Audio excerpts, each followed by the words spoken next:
반갑습니다. 지난 시간에 이어서 이번 시간에는 젠더와 퀴어의 교차, 가정법원을 중심으로 라는 제목으로 이제 수업의 후반부를 진행해 보도록 하겠습니다. 지난 시간까지는 그 사람의 어떤 행위의 개연성을 처벌하는 게 어째서 이렇게 합리화되었고, 그런 개연성 처벌의 법제가 보안처분인데, 그 보안처분 안에는 사상범에 대한 처벌뿐만 아니라 성매매 할 것 같은 여자, 이를테면 범죄를 일으킬 것 같은 여자, 범죄를 일으킬 것 같은 소년, 이런 사람들이 다 들어간다, 이런 얘기들을 했고, 그런 원류의 그 보안처분의 어떤 그 원리를 따져 들어가면 나치 독일에서 일어났던 남성 동성애자에 대한 거세 처분, 이런 것들이 다 포함된다, 이런 것들을 이제 쭉 말씀드렸고, 이런 계보들이 이런 식으로 합리화되었다는 걸 말씀드렸는데, 이번 시간에서는 그러면 한국에서 실제로 이런 것들이 어떤 제도적인 어떤 배경 속에서 확산되었는지를 좀 알려드리고자 합니다. 지난 시간에 보여드렸던 자료인데요. 이제 모든 사회사업가들은 그 사회의 단위가 개인이 아니라 가족이며, 가족을 약화시키는 모든 것이 사회와 국가의 기초를 무너뜨리고 파괴할 것이라는 것에 동감합니다, 이런 얘기를 했다고 했고, 그래서 이게 가정이 무너지고 사회가 무너지고 이런 흔한 얘기들이 바로 이런 어떤 부분 속에서 얘기가 됐다는 걸 말씀을 드렸거든요. 사실 가정이 무너지고 사회가 무너지고 이런 얘기를 할 때 그게 이제 그 조선시대 가화만사성이라든지 이런 식으로 설명을 하는 경우가 있는데, 사실 그 가정과 사회를 연결시켜서 그것들을 보수적으로 써먹는 방식들이 사실 이렇게 근대적인 어떤 변주들은 이 미국에서 온 겁니다. 예. 이게 지금 미국 가정법원의 얘기잖아요. 그래서 이 미국에서 유래한 가정법원 체제를 좀 살펴볼 필요가 있어요. 자, 가정법원 얘기 들어가서, 이 가정법원이 사람들이 잘 모르는 경향이 있는데, 사실은 우범소년을 재판하던 소년법원의 후신입니다. 예. 놀라실 분들이 있겠는데, 뒤에서 말씀드리겠지만 이 가정법원은 소년법원의 후신으로 탄생했다, 이런 말씀 드리면서, 첫 번째로 가정법원이라는 게 어떻게 미국에서 활용이 되었고, 어떤 맥락 속에서 나오게 되었고, 그것들이 어떻게 한국에 들어오게 되었는지를 좀 설명드리도록 하겠습니다. 자, 이 싸잡아 쳐넣음의 정치라고 말씀드렸던 개연성 처벌, 그다음에 뭘 할 것 같은 사람들 이렇게 쭉쭉 넣는 것들, 이런 것들이 이제 싸잡아 쳐넣음이라고 말씀드렸는데, 이게 사실 미국에서 중세 때부터 일어났던 일, 그러니까 그 근세라고 할까요? 그러니까 좀 그 초기 근대 때부터 일어났던 일입니다. 미국의 식민지 시기 때 이제 구호소라는 게 있는데, 그 설치된 구호소가 미국 얘기예요. 구호소에 어떤 사람들이 들어갔냐? 악당, 불황자, 나태한 사람들, 관상 보고 손금 보는 사람들, 거리를 다니며 연주하는 사람들. 저 예전에 버스킹 되게 좋아했는데, 이제 버스킹을 하면은 구호소에 들어갈 수 있는 거죠. 예. 거짓말을 하는 사람들, 주정뱅이, 목류병자, 종도들, 온갖 인간들이 다 여기 이렇게 열거돼요. 아까 말씀드렸다시피 싸잡아 쳐넣음의 정치가 미국에서 이렇게 시설 정치에서 이미 일어나고 있었다는 거죠. 이 책이 이제 장애의 역사라는 책입니다. 장애의 역사가 그 장애인, 실제로 장애를 갖고 있는 사람들뿐만 아니라 이 장애의 낙인이라는 것도 이렇게 다 연결되어 있더라. 여기 보시면 이 사람들 사이에서 무슨 공통점이 있겠어요, 사실은. 그냥 막 써놓은 그런 거잖아요. 그리고 이런 맥락들이 어떻게 대체 합리화되게 됐냐라고 했을 때, 이제 19세기로 오게 되면 조금 더 정밀한 형태로 이렇게 되게 됩니다. 이게 강제 단종법이라고, 이 사람들은 별로 이렇게 좋은 씨가 아니기 때문에 이제 더 이상 애 낳지 마라고 그래서 이제 거세 수술하고 이제 강제로 불임 수술을 시켰던 사람들에 대한 얘기인 건데, 일단은 이 대상이 사회적으로 부적절한 계급이라고 나와 있죠. 그래서 정신박약인, 정신 이상자, 범죄를 저지를 수 있는 자, 여기 또 나옵니다. 그래서 맹인, 의존하는 사람, 사실 여기 안 들어가는 사람이 적을 것 같다는 생각도 들고요. 그러면서 또 뒤에 나오는 게 동성간 성관계 자체를 정신 이상의 증상으로 바라보는 상황에서 당연히 퀴어도 여기에 들어가게 되는 거죠. 또 미국 얘기입니다. 예. 그래서 공공의 부담이 될 것 같은 사람들을 이제 입국을 시키지 말라, 이런 얘기가 있는 거예요. 그러니까 이게 이제 그 아까 얘기했던 그런 단종 수술이라든지 이런 폭력적인 조치 이외에 이 싸잡아 쳐넣으면서 넌 절대 오지 마라고 하는 게 이제 그러니까 미국 이민국에서 꽤 남아있게 됩니다. 곰곰이 부담이 될 것 같으면 이제 입국 금지를 시키는 거죠. 그래서 이민국 검사가들은 그러니까 뭔가 딱 보면은 너는 정상이 아니야. 그러니까 못 들어와. 이런 식으로 했다는 거죠. 예전에 그 윤일성 선생님이 이제 아카데미상 타셨잖아요.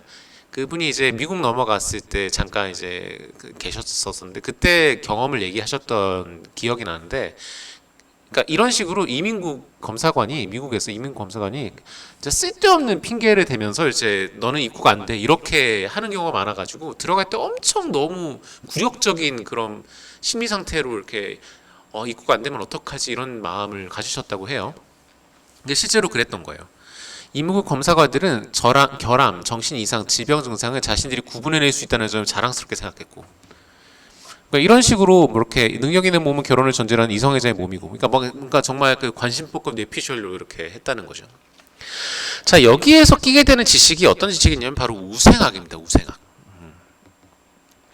우생학은 이때 당시에 1921년 이때는 좀 통섭 같은 학문이었어요. 학문의 융합 이런 걸로.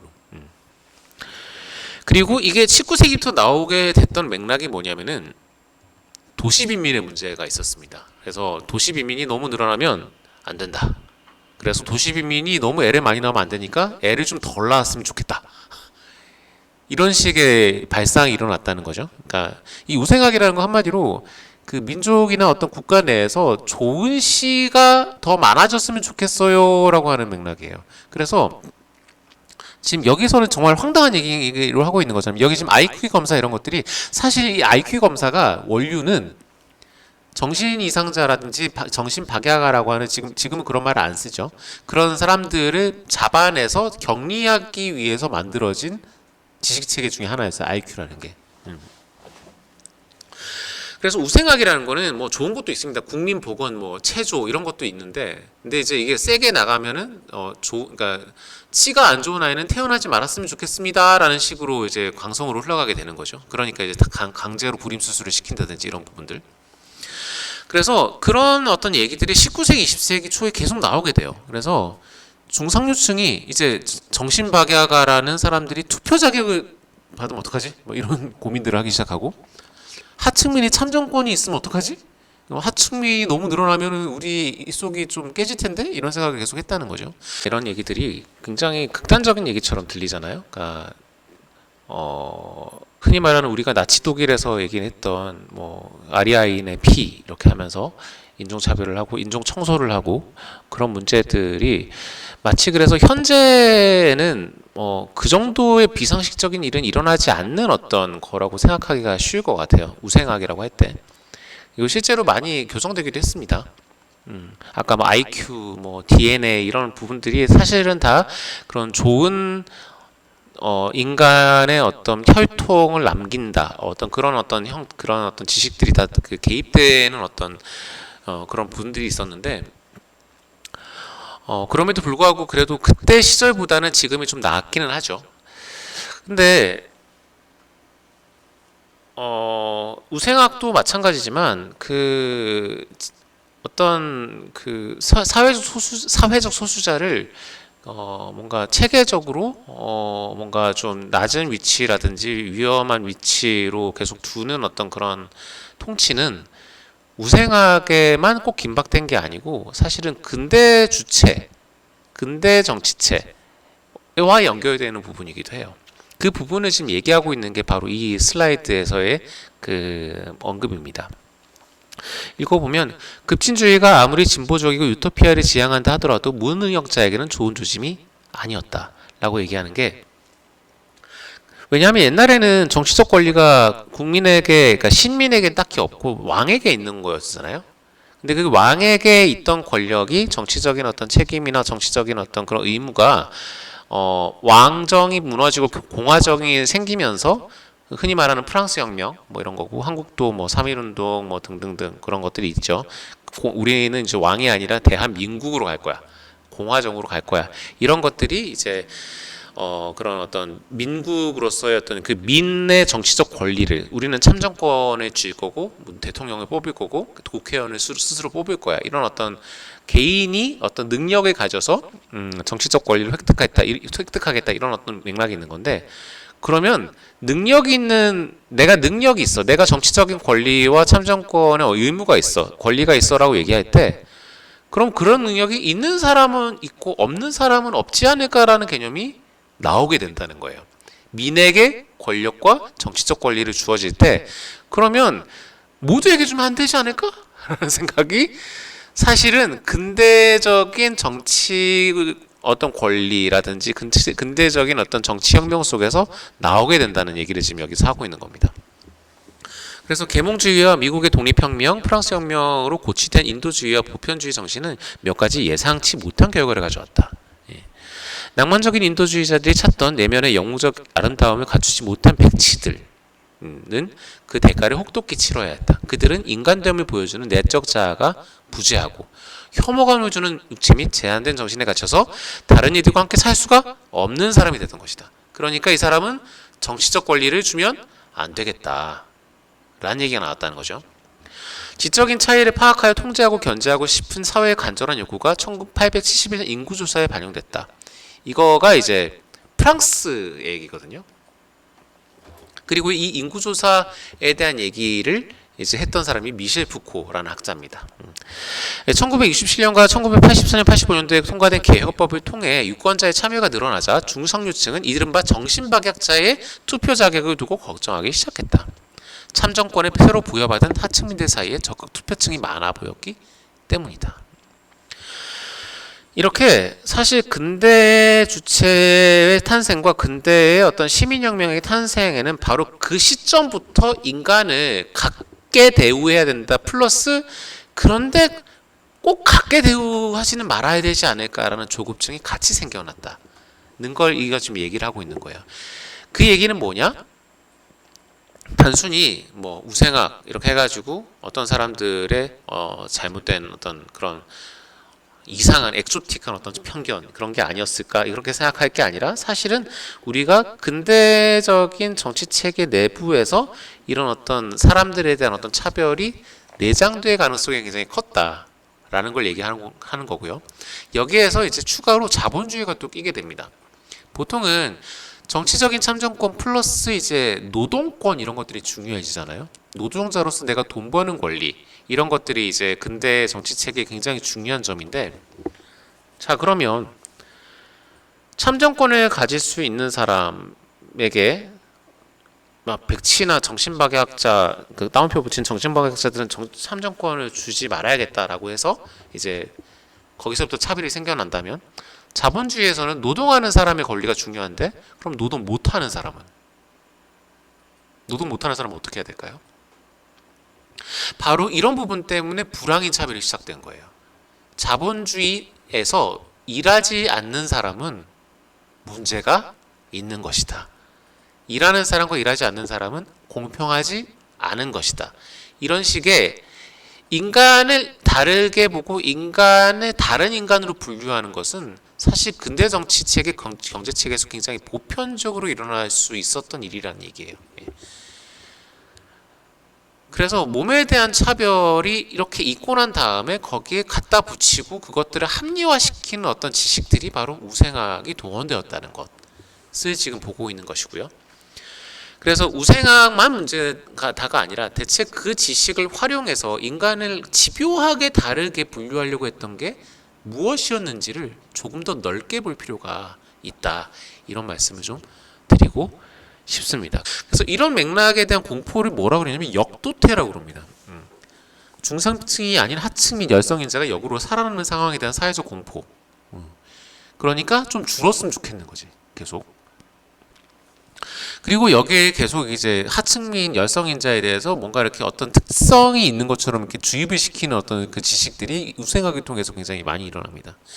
그래서 하층 계급에 정신박약자가 많은 것을 뭐라고 얘기하냐면 방종, 음주, 유랑성, 불량자, 범죄자 유전성, 소지도 유전성 뭐 이렇게 얘기하는 거죠. 이게 보시면 뭐 이를테면 실제로 병은 유전될 수 있잖아요. 유전되는 병이 있을 수 있죠. 매독 같은 거 그런 병이 뭐 나병도 유전까지는 아니라 옮을 수 있고 한데 음주는 없나요? 예. 유랑성 뭐 이렇게 방종도 옮는 거예요? 예. 그렇지 않잖아요. 근데 지금 안 옮는 거를 옮는다고 얘기하고 있는 거잖아요. 민족이 퇴화될 것 같다. 이걸 바로 확장 우생주의라고 합니다. 그러니까 우생학은 그러니까 유전적으로 진짜 없는 거를 원래는 얘기했었는데 그게 아니라 안 없는 것도 나쁜 거는 없는다고 얘기하는 어떤 그런 인식이 있었다는 거예요. 매독은 의무일 수 있지만 범죄자 성격이 어떻게 없습니까? 그렇죠? 근데 없는다는 인식이 있었다는 거예요. 아까 얘기했던 그 하층민, 뭐 열성인자 이런 사람들이 너무 늘어나지 않았으면 좋겠다는 마음이 너무 지나친 나머지 이런 걸로 굴러간다는 거죠.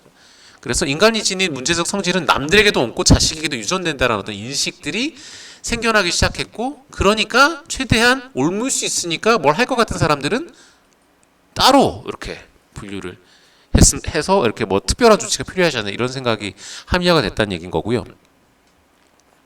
그래서 이런 얘기들이 이제 퇴행, 퇴화, 변질, 변성 이렇게 되는 거죠. 예. 그래서 이제 우생학의 매개돼서 사회적 소수자가 생산되었기 때문에 이게 퀴어랑 연결이 안 될 수가 없는 거예요. 예. 이때 당시 변질, 변성 이런 것들은 변태 성욕자들도 의미했어요. 예. 그리고 이게 우생학이 보통 그 선천적으로 이렇게 문제가 되는 어떤 그런 것들을 이제 만들어내는 학문이었다면, 문제적인 성질이 후천적으로 생성되기도 해라고 얘기했던 학문이 바로 정신분석학이에요. 그러니까 우생학이 태어나기 잘못 태어났다고 생각하는 경향이 있는 학문이었다면, 정신분석학은 기르기 잘못 길러서, 예, 그런 맥락이 있었다는 거죠.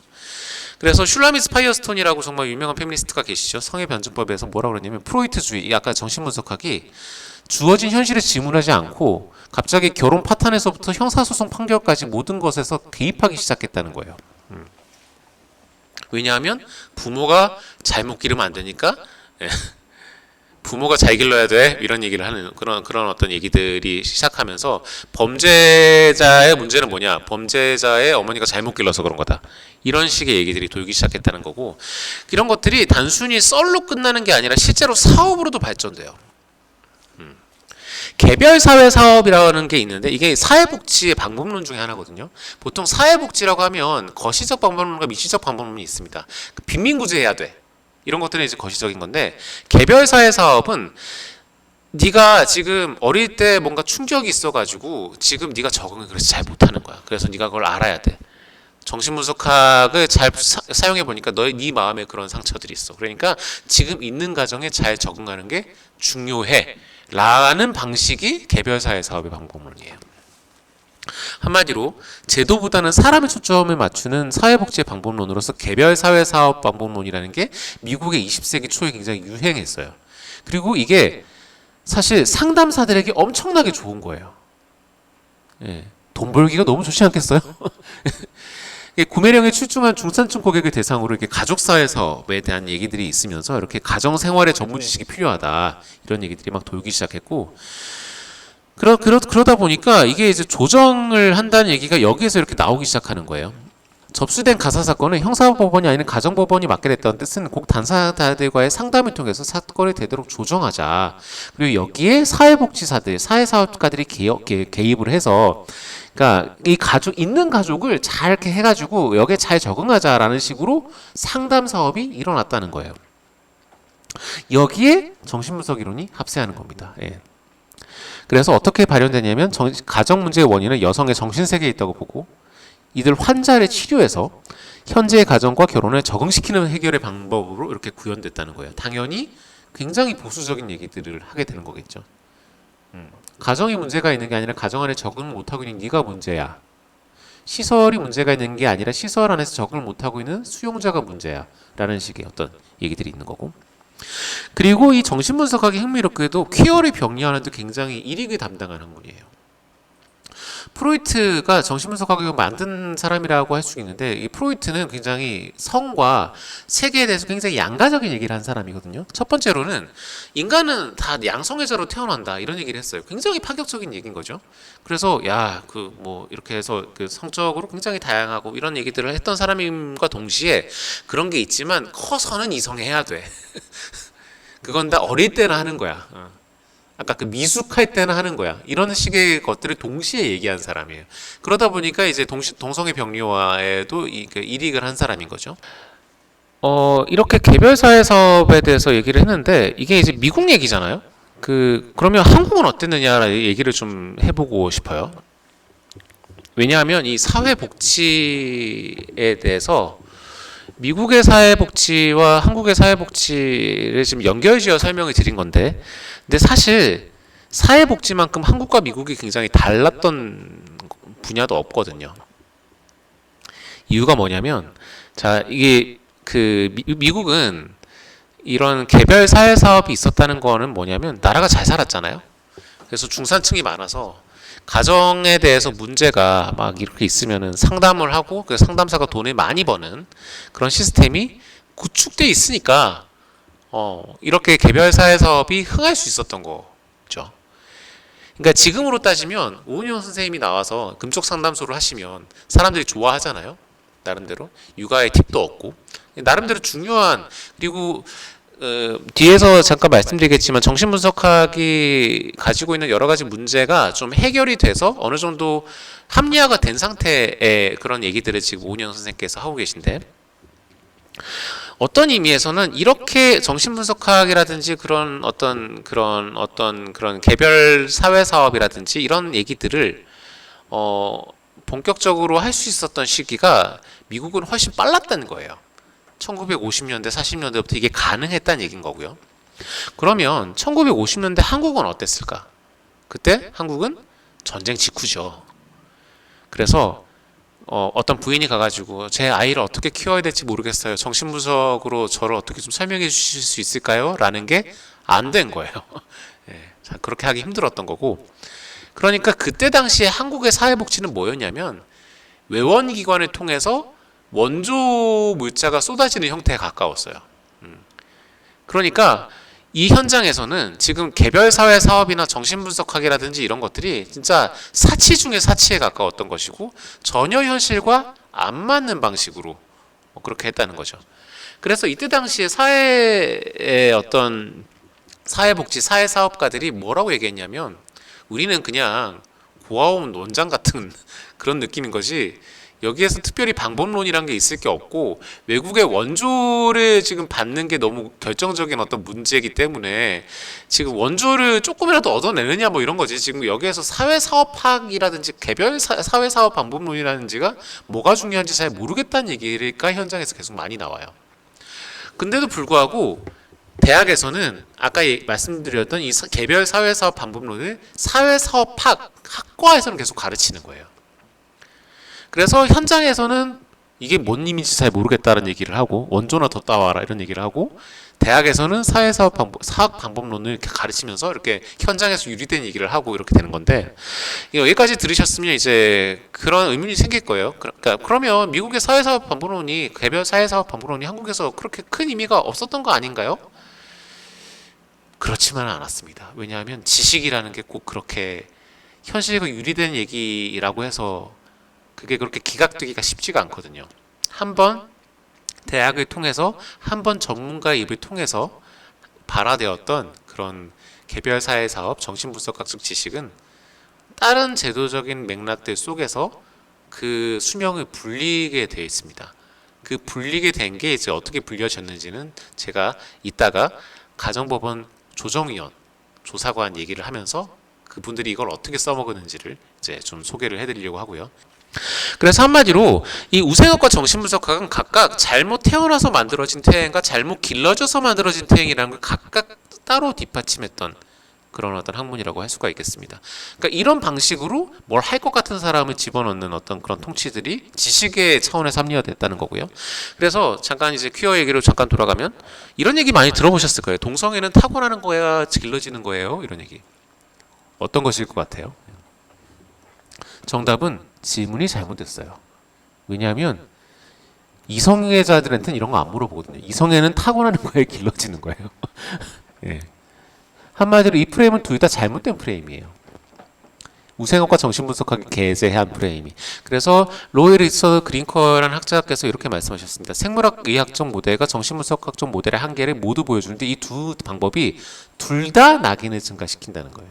잘못 태어났거나 잘못 길러졌다는 건 둘 다 다른 낙인인 거고 서로 다른 낙인을 증가시킨다, 이런 말씀을 하셨던 거고, 여기서 볼 수 있듯이 뭔가 가정 내에서 보호를 해야 되고 보호되는 게 보호받아야 되고 가정이 무너지면 사회가 무너지고 이런 것들이 왜 사회가 무너지냐면 사회가 도태될 수 있기 때문이고 그 사회가 도태되는 것에 태행의 말이 끼어 있는 거고 그게 잘못 태어나서 만들어진 태행과 잘못 길러져서 만들어진 태행이 있다. 이런 지식체계와 제도체계 자체가 미국에서 왔어요. 몸통이 미국이에요. 그래서 그리고 그 가정법원이라고 얘기하는 아까 얘기했던 가정이 무너지고 사회가 무너지고 이 얘기를 했던 가정법원 판사가 사실은 그 가정법원 판사가 미국 판사였듯이 그 미국 가정법원의 이념에서 온 것이고 그 미국 가정법의 이념에서 온 것들이 바로 복지적 사법이라는 개념이 있는 겁니다. 예, 아까 얘기했던 사회사업가들, 사회복지사들, 그 다음에 개별 사회사업들 가정에 잘 적응해야 돼요, 여러분들. 이런 식으로 얘기했던 어떤 그런 법원들이 가정법원의 이념으로 활용되었다는 거예요. 그래서 여기까지가 이제 미국 가정법원의 얘기라면 한국은 어땠느냐? 한국 가정법원이 이제 50년이 거의 됐는데 한국 가정법원이 사실은 서두에서 말씀드렸다시피 소년법원에서 출발했습니다. 1940년도에 경성소년심판소가 생기고 그 다음에 1948년도에 서울가정법원 소년부지원이 만들어지는데 이것이 그러니까 1963년도에 서울가정법원으로 탄생해서 지금까지 이어져 오고 있어요. 그래서 서울가정법원 50년사에 보면은 이 소년부지원의 역사가 전문법원의 기원이라고 할 수가 있고 이게 통상의 형사소송 절차와 구분되는 아까 얘기했던 보안처분이랑 좀 비슷한 거죠. 예, 그 다음에 가정법원 제도가 탄생하는 모태가 되었다 이런 얘기를 하고 있고 그리고 이 소년법원이 바로 아까 얘기했던 범죄를 저지를 것 같은 우범소년과 연결된다. 그리고 반사회성이라는 어떤 소년이 반사회성이 있는 소년에 대한 어떤 그런 것들이 이 소년법의 핵심적인 어떤 대상이라고 볼 수가 있고 이것은 지금도 현행법으로 남아 있어요. 1964년도에 생길 때부터 1958년도에 소년법이 만들어질 때부터 쭉 이 반사회성이라는 규정이 쭉 존재하거든요. 그래서 이렇게 소년부지원이 소년법상으로 만들어졌던 이 소년부지원이 1964년도에 그 가정법원으로 갔던 게 굉장히 중요한데 그래서 실제로 자료에 보면은 가정법원이 만들어지고 난 다음에 원래 보통 가정법원은 이혼 조정하고 뭐 위자료 지급하고 뭐 이런 것들에 대한 것들 가사 사건들만 보통 기억하시는 부분이 많은데 가정법원이 처음 만들어질 때 사건의 84%가 소년보호 사건이었어요. 그러니까 이것만큼 확실하게 이제 소년법원과 가정법원의 연결을 이제 볼 수 있는 어떤 자료가 없다고도 볼 수가 있겠는데 아무튼 이런 맥락들이 있고 이런 식으로 가정법원이 가정 내 보호 내지는 개연성에 대한 어떤 처벌에 대한 그런 어떤 부분과 연결되는 제도적 맥락으로 활용되었다는 얘기인 거고요. 자, 그러면 오늘 제가 말씀드리고자 했던 게 젠더와 퀘어가 교차되는 그러니까 섹슈얼리티, 젠더 섹슈얼리티였던 부분인 건데 그럼 이러한 가정법원 체제가 대체 젠더 섹슈얼리티랑 어떻게 연결되는지를 지금부터 좀 살펴보도록 하겠습니다. 그런 부분을 살펴볼 때 가장 중요한 게 이제 당대의 혐오 발언이 뭐였는지를 살펴보는 거거든요. 동성 간의 혼인신고는 사망자의 혼인신고와 같다라는 충격적인 말을 한 사람이 있습니다. 예. 아니 동성애자가 죽은 사람의 혼인신고와 같다는 말이 이게 뭔가 되게 말이 이상하잖아요. 근데 실제로 누군가가 했던 말이에요. 자, 앞으로 보여드릴게요. 자, 뭐 그 사람 이 말을 이 사람이 했다는 건 아니지만 그 가정법원의 핵심적인 그 가정법원의 핵심적으로 관여했던 사람이 바로 권순영이라는 사람인데요. 이 사람이 이제 서울지방법원 소년부지원 판사였다가 초대 서울가정법원 권한대행을 했던 사람이에요. 그래서 이 사람이 1963년도에 이제 그 가정법원이 처음 만들어질 때 축사를 합니다. 그래서 그 축사가 가정법원 50년사에 실려 있는데 가정법원을 왜 만들었냐 이런 얘기를 합니다. 종래의 법원 제도로는 합리적인 성과를 기대하기 어렵기 때문에 가정의 복잡한 정신적, 심리적 갈등에서는 불화 이런 것들을 좀 다루기 위해서 그래서 법관과 정신의학자, 심리학자, 교육학자 그리고 사회사업가 등 법학 이외의 여러 전문가들이 참여하여 가사 문제 해결을 위해 비공개로 조정심판하여 주는 동시에 뭐 민주적이고 봉사적인 국민의 법원이 되겠다 이런 얘기를 하는 거죠.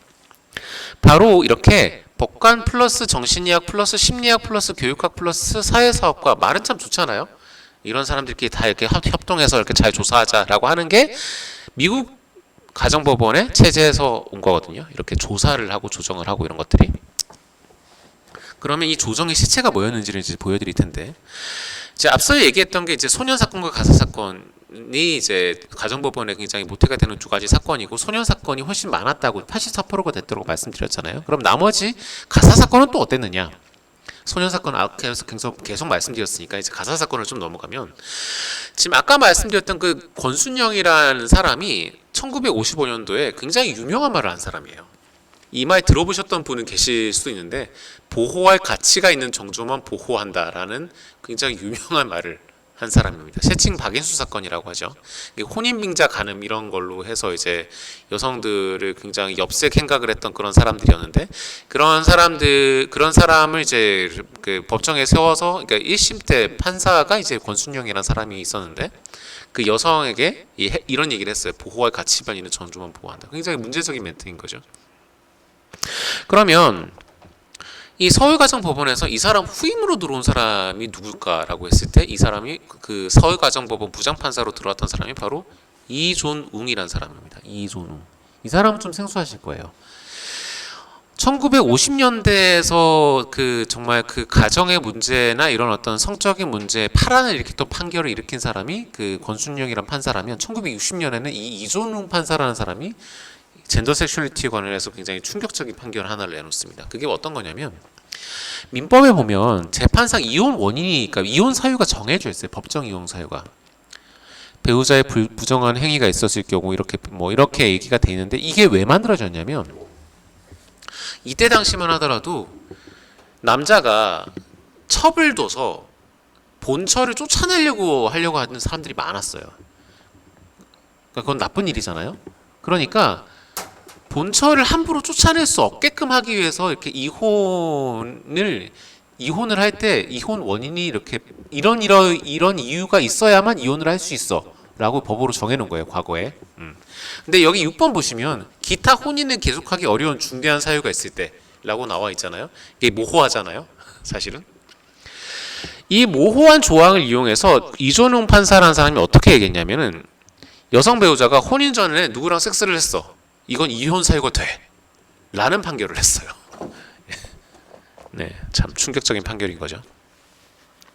그래서 이 문제 때문에 그러니까 이건 정말 순결 이데올로기랑 너무 밀접하게 연결이 되는 어떤 부분이지 않겠습니까? 그래서 당시 법조계나 사회적으로 굉장히 파란을 일으켰던 판결입니다. 아까 얘기했던 권순영의 판결만큼이나 이존웅의 1960년대 판결도 그때 당시에 성적 보수화라든지 아무튼 그런 보수적인 어떤 사회 분위기를 보여주는 너무 단적인 그런 판결이라고 할 수가 있겠는데 자, 이런 문제적인 판결을 내린 사람이 이존웅이라는 사람인데 그러면 다른 이슈에 대해서는 또 뭐라고 그랬느냐?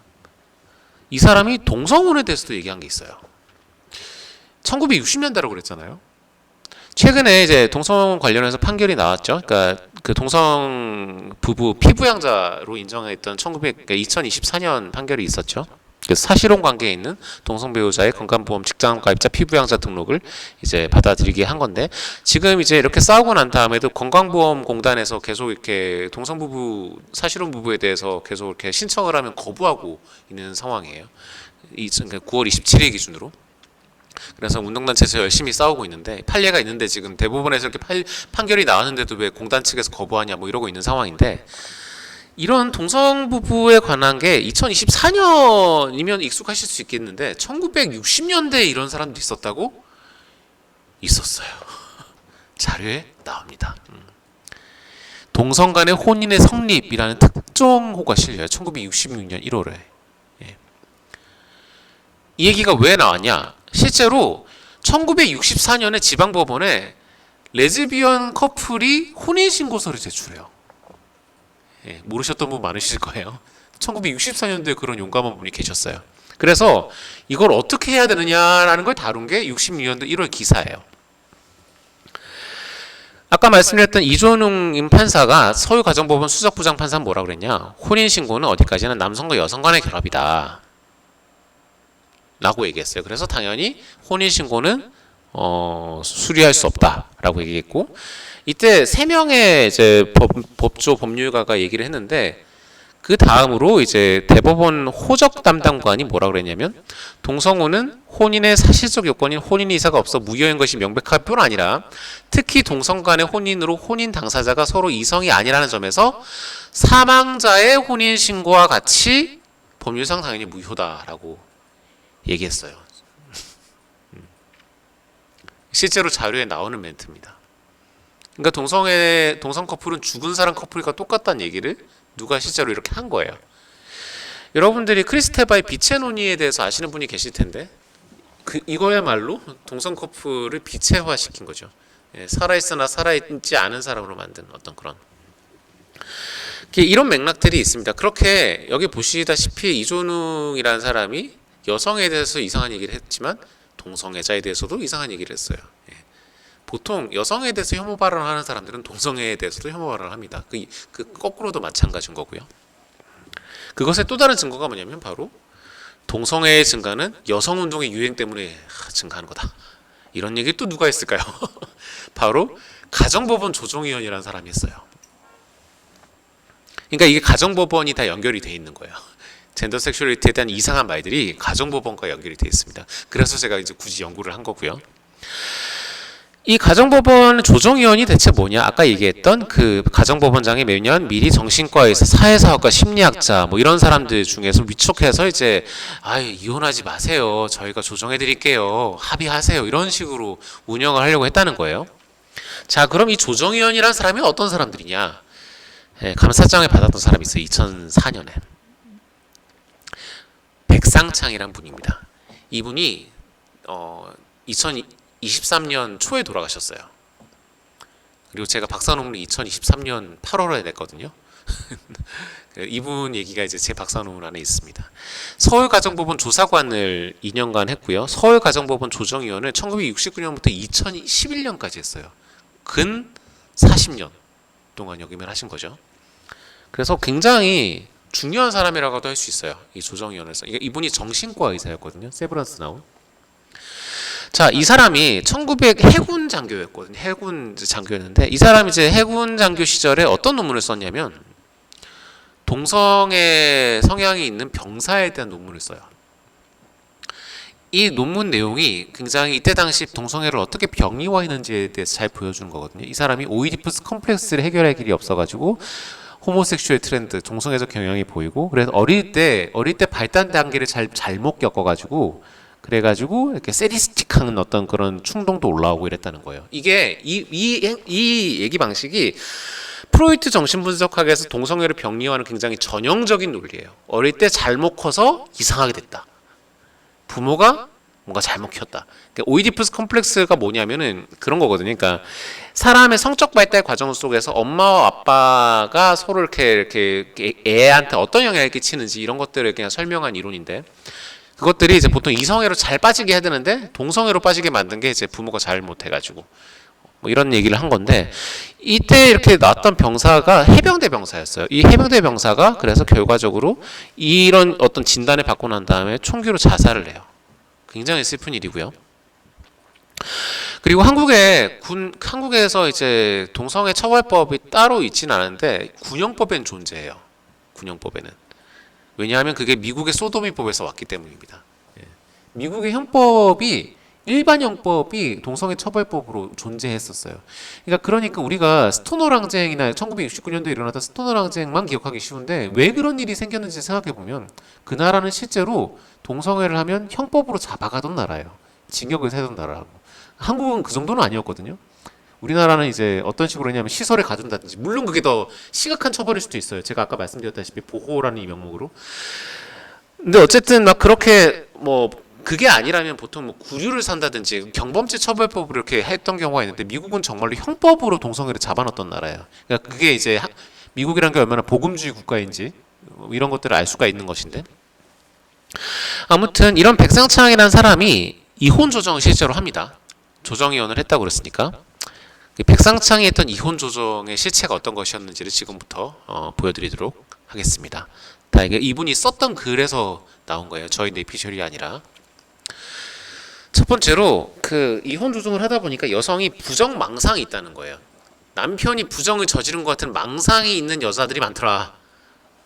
그 여자들이 어떤 특징이 있냐? 몸이 뚱뚱하고 목소리가 굵으며 억세고 남성적 기질의 소유자가 있다. 결혼 생활에서 경제적으로 도와줬다는 근거가 있더라. 자신의 여성적 역할에 대해서 불만을 품고 있고 남편에게 주고 경쟁을 하려고 하더라. 친정아버지는 오빠에 대한 애정적 집착이 심각하더라. 그래서 부정망상의 기질은 프로이트의 정설에 의하면 프로이트 나오죠. 일종의 투사의 심리로서 피해망상의 심리적 메커니즘과 유사한 것이다. 이런 사람이 이혼 조정을 했으니까 이혼 조정이 잘 됐겠습니까? 잘 안 됐겠죠. 그래서 이 사람에게는 이혼이 정신병과 비슷했어요. 정신병적인 이혼 환자를 치료해 왔다고 본인이 얘기하고 있어요. 남녀 동등권의 개념이 잘못 전달되어 여성을 지나치게 도전적으로 만들었다. 이런 얘기를 하는 거죠. 들으시는 분 굉장히 힘드실 텐데 이거를 자료로 보고 연구하는 저도 힘듭니다.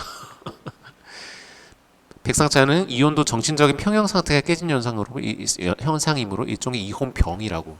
이혼이 어떤 게 병이겠어요. 근데 이 사람이 병이라고 생각한 거고, 이렇게 이혼이 병이라고 생각하고 이혼 조정을 했으니까 조정이 여성 당사자 입장에서 잘 굴러갔을 리가 없겠죠. 그래서 이렇게 이분이 이렇게 얘기를 한 게 정신분석하게 돼서 이렇게 얘기하는 거죠. 본능을 너무 노출시키고 추구하기 때문에 노이로제가 걸린다. 그리고 정신분석학으로 볼 때 매춘, 성매매도 사랑하는 사람 마음과 성적 대상이 분리된 일종의 정신분열 현상이다. 이렇게 얘기를 했고, 그래서 마침내 여성 인권을 부르짖는 등 소란을 피우는 여성은 마침내 가정을 파괴하고 말 것이다. 정신분석학으로 볼 때 양쪽 다리를 벌리고 앉는 여성은 뭔가 이상하다더라. 그러니까 이런 얘기가, 이런 황당한 얘기들이 왜 이렇게 오랫동안 반복되는지 살펴보면 이 사람이 가정법원 조정위원이라는 권위가 있었기 때문이에요. 아까 얘기했던 가정법원이 법관뿐만 아니라 정신의사, 정신과에서 사회사업가들 이런 사람들의 어떤 그런 어떤 조사를 통해서 조정을 통해서 잘 운영돼야 된다라는 게 당장 들으면 참 좋아 보이지만 그것이 실제 현장에서는 이런 말도 안 되는 얘기들이 몇십 년간 별다른 견제 없이 얘기 나올 수 있었던 제도적 기반으로 작용했다는 거예요. 그래서 가정법원 체계가 문제라는 얘기를, 과거에 문제라는 얘기를 지금 드리고 싶은 거고요. 그리고 이런 사람들이니까 당연히 그 사회적으로도 굉장히 보수적인 사람이었습니다. 데모를 하는 거는 노이로제가 많아서 그렇다. 그래서 반사회적인 행위다. 이런 얘기도 했고, 그래서 내가 정신분석을 열심히 공부하다 보니까 정신은 내가 잘 알 것 같아. 그래서 내가 김일성이 왜 그렇게 하는지 잘 알 것 같아. 그래서 김일성을 정신분석하면서 김일성을 정신을 잘 조정할 수 있는 원격 조정 장치를 내가 만들고 싶다. 이런 얘기도 하셨어요. 이쯤 되면 거의 좀 이분이 뭔 얘기를 하고 있는 것이라는 생각이 들지 않습니까? 예. 그리고 왜 아니겠어요? 굉장히 독실한 보수 기독교 신자였어요. 하나님의 억제도 불구하고 지나치게 발달된 인간의 욕망이 문제다. 예. 그러면서 한 1980년대부터 이제 보수 기독교로 넘어간 것 같은데 이 사람이 바로 백상창이라는 사람이었습니다. 이렇게 여성에 대해서 이상한 얘기를 했으니까 당연히 동성애자에 대해서 이상한 얘기를 했겠죠. 동성애자에 대해서도. 동성애 뭐라고 했냐? 정신분열증을 일으키는 첫 단계다. 그러면서 흥미로운 게 이 동성애를 설명할 때 남성 동성애와 여성 동성애를 서로 다르게 설명해요. 바로 가정을 경유해서 설명을 하는데 남성 동성애는 왜 생기냐? 자기 봤을 때 피해망상적인 분위기 때문에 퇴근 때가 되어도 마음 놓고 혼자 집에 못 들어간더라. 예. 그래서 그래서 혹시 자기가 없는 틈에서 그 집에 안에 여성들이 자기 욕을 하지는 않는가? 이런 걱정이 돼가지고 피해의식 때문에 남자들끼리 술 처먹고 놀다 보니까 그들끼리 동성애가 생기는 거다라고 지금 설명을 하고 있는 거고요. 그럼 여성 동성애는 왜 생기냐? 온종일 남편의 집안에서 기다려야 되는 주부는 여성으로서 열등감, 자아기식, 남성의 증오감, 기다림에 지쳐서는 권태감으로 남성 불신으로 변하면서 그래서 여성운동에 참여를 해가지고 때로 지어 돌아다니면서 이렇게 해가지고 동성애가 생기더라. 이런 식으로 설명하고 있는 거예요. 다시 한번 말씀드리지만 여성에 대해서 이상한 얘기를 하는 사람들은 동성애에 대해서도 이상한 얘기를 합니다. 자, 이런 것들이 단순히 이 사람이 그냥 어떤 광인처럼 미친 소리를 한 거다라고 끝나면 미친 소리를 한 거다라고 할 수 있는데 이 사람이 어떤 사람이에요? 가정법원 조정위원이었던 사람이에요. 그러니까 이런 어떤 제도적인 지식적인 기반을 통해서 이게 합리화됐다는 게 굉장히 심각한 문제라는 거예요. 혐오 발언이 그냥 혐오 발언으로 끝나는 게 아니라 지식으로 정당화되고 제도로서 정착되었던 과정이 있었고 거기에 가정법원 조정위원 제도가 게재했다는 거예요. 그래서 실제로 당대의 일간지를 보면 이 가정법원 조정위원회의 맥락으로 이런 이혼 사례가 있었어요. 이런 얘기들이 정말 신나게 실립니다. 이게 당시에 언론들도 원래 가정 내에서는 비밀 얘기를 해야 되잖아요. 그리고 이렇게 비밀스럽게 뭔가 그런 얘기가 돌기도 하고, 그리고 가정법원에서 이렇게 그 처리하는 가사 사건의 원칙 중에 하나가 비밀주의였어요. 그러니까 사람들이 너무 민망스럽지 않게 그냥 조용조용히 조정하고 끝내자였는데, 그런 어떤 명의와 달리 이 가정법원 조사관 조정위원들이, 그러니까 이 사람의 익명으로 한 다음에 사례를 신나게 일간지에 떠들어요. 그럼 사람들이 궁금해하겠죠. 선정적이니까. 그런 식으로 이 사람의 얘기들이 당대의 언론 속에서 너무나 중요한 발언권을 갖게 된다는 거예요. 그리고 그 발언권을 갖고 있었던 사람들이 앞서의 그런 얘기들을 떠들면 사회적으로 그게 굉장히 중요하고 제도적으로 지식적으로 중요한 얘기처럼 대접되게 된다는 거죠. 당연히 문제가 있고 책임이 따르는 행위라는 것입니다. 그래서 제가 첫 번째 시간에, 지난 시간에 말씀드렸던 사상범, 보안처분, 개연성 처분, 가정보호, 복지, 좋고 훌륭한 것, 이런 것들이 다 이렇게 연결관계가 있다는 것이고요. 그리고 제가 두 번째에 말씀드렸던 가정법원, 소년법원, 가정내보호, 우생학, 확장우생주의, 역도태, 정신분석학, 한문과학 협동, 조사조정, 몸의 분류, 젠더케어, 이런 것들이 연결되어 있다는 거예요. 자, 그래서 사실 이렇게 연결되어 있다는 거를 우리가 인지하는 게 굉장히 중요합니다. 맨날 교차성 얘기를 하는데, 교차성 얘기를 왜 하냐면 교차를 하려고 해서 그런 게 아니고, 우리가 받고 있는, 어떤 사람이 받고 있는 어떤 그 영향 자체가 이미 중첩되어 작동하기 때문에요. 그래요. 예. 흑인 페미니즘 사상을 쓴 패트리시아 힐 콜린스께서 이런 얘기를 하셨어요. 교차성은 서로 맞물리는 억압의 특정 형태를 가리킨다. 이게 왜 그러냐? 지배 매트릭스, 지배 구조가 이미 맞물려 작동하고 있기 때문이다라고 얘기를 한 거예요. 본인이 흑인이자 여성으로서 그렇게 느낀 거죠. 인종과 젠더가 내 머릿속에서, 내 몸속에서 같이 교차하고 있으니까 당연히 나는 교차성을 인지할 수밖에 없다라는 것이고, 그리고 아까 얘기했듯이 아까 그런 싸잡아 쳐넣음의 정치가 이렇게 이 사람들에게 작용했다고 그랬잖아요. 뭘 할 것 같은 사람을 다 잡아 넣으면은 특정한 범죄를 일으킨 어떤 사람들만 있는 게 아니라 거기에는 굉장히 필연적으로 다양한 사람들이 끼게 되는 것이고, 더군다나 아까 얘기했던 그런 어떤 보호와 복지의 명분에서 보안 처분에 당했던 사람들이 얼마나 이렇게 의외로 같이 있을 것 같지 않은 사람들이 동시에 있는 어떤 그런 부분들을 보게 되면은 바로 이런 싸잡아 쳐넣음의 정치가 바로 연대의 조건도 되는 거예요. 너희가 우리를 싸잡아 쳐넣는다면 우리는 그런 싸잡는 그대로 우리가 연대해주겠다. 예, 그렇게 되는 거죠. 그래서 보안처분에 이 소년법 이렇게 법들이 있는데, 이게 어떤 느낌이 드냐면 현재 인권운동 연대체의 그 구성단체랑 좀 비슷한 부분이 있어요. 실제로. 왜냐하면 뭐 낙태권 그 재생산권 싸우는 뭐 쉐어란 단체라든지 그런 것들이 다 있는 거고, 아까 얘기했듯이 제가 국가인권위원회법 처음 만들 때 거기 뭐 민가협 이렇든 저기 옛날에 공안 정권에서 싸웠던 그런 분들의 플러스 동성애자 인권운동 단체가 같이 싸웠다고 얘기했잖아요. 그러니까 이런 어떤 그런 진용들이 이런 보안처분의 법제도에서도 이런 부분들이 보이는 거예요. 그러니까 이렇게 우리가 보안처분에 의해서 의외로 나란하게 연결된다면, 그리고 우리가 이 구도 그대로 의외의 연대를 보여주겠다라고 했다는 거죠. 그러니까 그런 식의 어떤 조건들이 있다는 거예요. 브라이드티가 얘기하셨던 부분들이 바로 이런 얘기라는 거죠. 우리가 다 다르지만 같이 있다는 거예요. 한마디로 그들은 실제로 그곳에 함께 있었다라는 거죠. 첫 시간에 말씀드렸다시피 인권운동과 연합단식 농성 때 이렇게 16명이 있었는데, 여기에 동성애자들도 있고 뭐 다산인권센터 뭐 이런 데도 다 있고 했다는 거고, 서울시의회 의원회관 로비 점거 농성을 할 때도 아까도 얘기했지만 동성애자 인권운동 단체, 성소수자 인권운동 단체뿐만 아니라 다른 단체들도 다 여기 들어가 있었고, 2년 전에 차별금지법 만들려고 할 때도 이렇게 인권운동 사랑방과 한국개인권운동의 친구 사이 어떤 활동가 두 분이 단식을 하고 있었다는 거죠. 요즘은 이제 신자유주의가 만연한 시대이기 때문에 내 정체성, 내 입장만 너무 다 중요해. 연대하다 보면 남의 입장 내 입장을 어떻게 챙겨? 이런 어떤 생각들을 하기도 하는데, 사실 이런 연대라는 것은 내가 대단히 PC에서 내가 대단히 교양이 넘쳐서 하는 그런 느낌이 아니에요. 실제로 이렇게 현장에서 누군가와 만난 경험이 있기 때문에 연대라는 경우가 많습니다. 그곳에 같이 있었던 경험이 있기 때문에. 그리고 이거는 그런 운동의 기본적인 방법론뿐만 아니라 퀴어 당사자에게도 굉장히 중요한 의미를 가지는데요.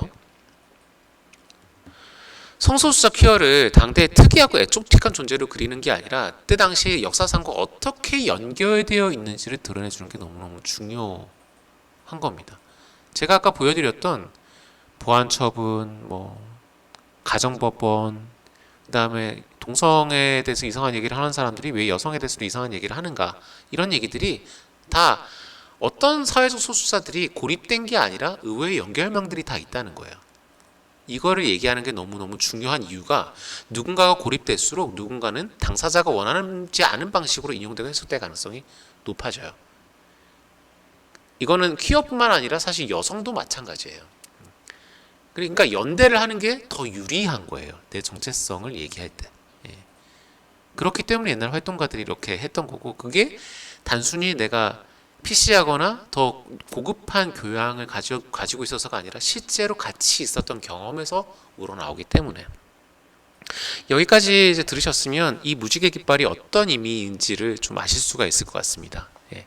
이들은 전부 다 동성애 독재를 하는 사람들이라든지 동성애 당사자가 아니라 우리 이슈에 퀴어를 빼놓지 않고 가기로 결심한 사람들인 거예요. 그런 식으로 이때까지 한국의 사회운동이 굴러왔고, 그 연대의 힘이 지금의 한국 사회의 운동적 사회적 성취를 만들어 왔다. 그리고 그 만들어 왔던 밑절미에는 뭐가 있느냐? 실제로 거기에 같이 있었던, 실제로 거기 같이 호명되었던, 함부로 싸잡히면 그래, 함부로 싸잡힌 그 사람들 다 모아가지고 우리 열심히 연대할게, 이런 식으로 활동해 왔다는 거예요.